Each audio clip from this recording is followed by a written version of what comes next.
मंच से पूछा गया खेला हॉबे कि ना, नीचे से आवाज आई खेला तो हॉबे। बंगाल की सियासी जमीन पर खेल होगा। नमस्कार, मैं हूं दिनेश गौतम। यह खेल कितना होगा? कई जगहों पर यह खेल हिंसा के तौर पर भी रिफ्लेक्ट करने लगा है चुनावों से पहले ही।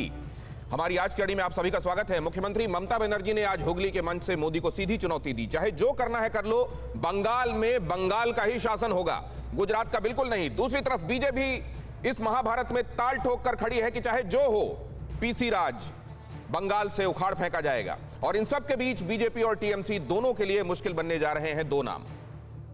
कौन है वो दो नाम? क्यों बढ़ाने वाले हैं वो मुश्किल? आज की कड़ी में जानने की कोशिश करेंगे। हमारे साथ होंगे बेहद खास मेहमान, जिनसे यह भी पूछेंगे कि क्यों चुनाव आते आते नेताओं के बोल इतने बिगड़ने लगते हैं। रावण, दैत्य, दानव तक बात पहुंच जाती है। लेकिन पहले यह बड़ी खबर, ममता बनर्जी का मोदी पर बहुत बड़ा हमला। बगैर नाम लिए प्रधानमंत्री को बताया रावण, देश को दानव और रावण चला रहे हैं, कहा ममता बनर्जी ने। ममता ने मोदी पर झूठ बोलने का आरोप मढ़ा। किसी कीमत पर बंगाल नहीं ले जाएंगे मोदी, किसी कीमत पर बंगाल को गुजरात नहीं बनने देंगे। देखिए, खेला तो होबेई रे, खेला तो होबेई এবং এই খেলা দেখেই বিজেপিকে ঠিক করতে হবে আগামী দিন দেশে থাকবে কি থাকবে না। বাংলায় একটা খেলায় যদি ওদের হারিয়ে দেন, জানবেন এদেশ থেকে বিজেপি বিদায় নেবে, বিদায় নেবে, বিদায় নেবে, বিদায় নেবে।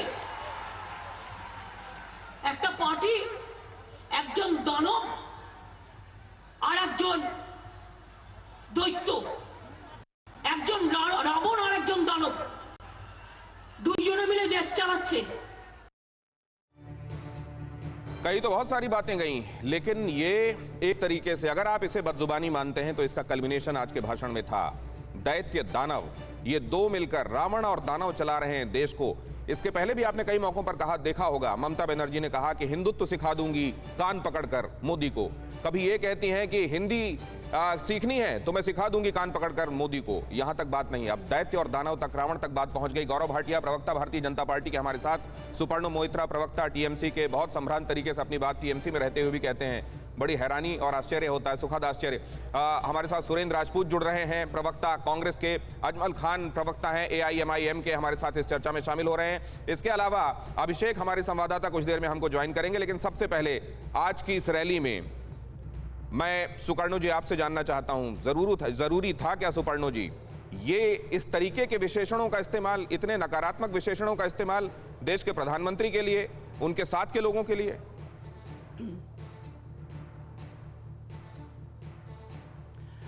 दिनेश जी, आपको प्रणाम। और मेरे साथ जो सहयोगी आज इस अनुष्ठान में भाग ले रहे हैं उनको, और तमाम जो लोग इस अनुष्ठान को देख रहे हैं, आपके ज़रिए मैं उनको प्रणाम करता हूँ।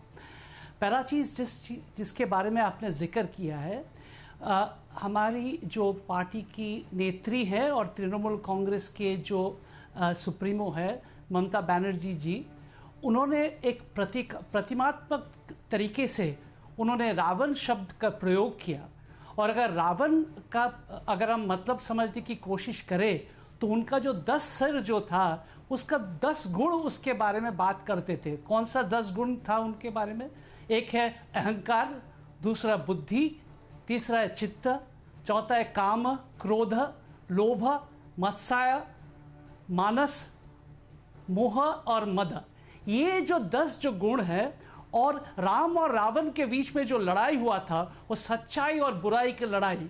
तो ये प्रतिमात्मक तरीके से ममता बनर्जी ने रावण बुराई का खात्मा होगा, और जिस किस्म का ये चल रहा है उसका खात्मा होगा। देश के चुने हुए प्रधानमंत्री, देश की जनता ने जिनको वहां पर बिठाया है, उनके लिए इन विशेषणों का इस्तेमाल आप ठीक मानते हैं क्या? सर आप ही से सवाल है। देखिए, अभी हम एक प्रधानमंत्री जी के बारे में, अभी ये प्रधानमंत्री जी के बारे में कोई टिप्पणी नहीं किया गया है। ये टिप्पणी भारतीय जनता पार्टी के प्रमुख और भारतीय जनता पार्टी के बारे में किया गया है। तो प्रधानमंत्री और मुख्यमंत्री के बारे में बात नहीं हो रहा, दो दल के बारे में बात हो रहा है और दो प्रमुख के बारे में डिफेंड कर रहे हैं सर। देश को चलाने वाले रावण हैं और दानव हैं, के बात हुआ है, ये कहा गया है। फिक्र आपकी, सोमवार से शुक्रवार रात 9 बजे सिर्फ TV9 भारतवर्ष पर।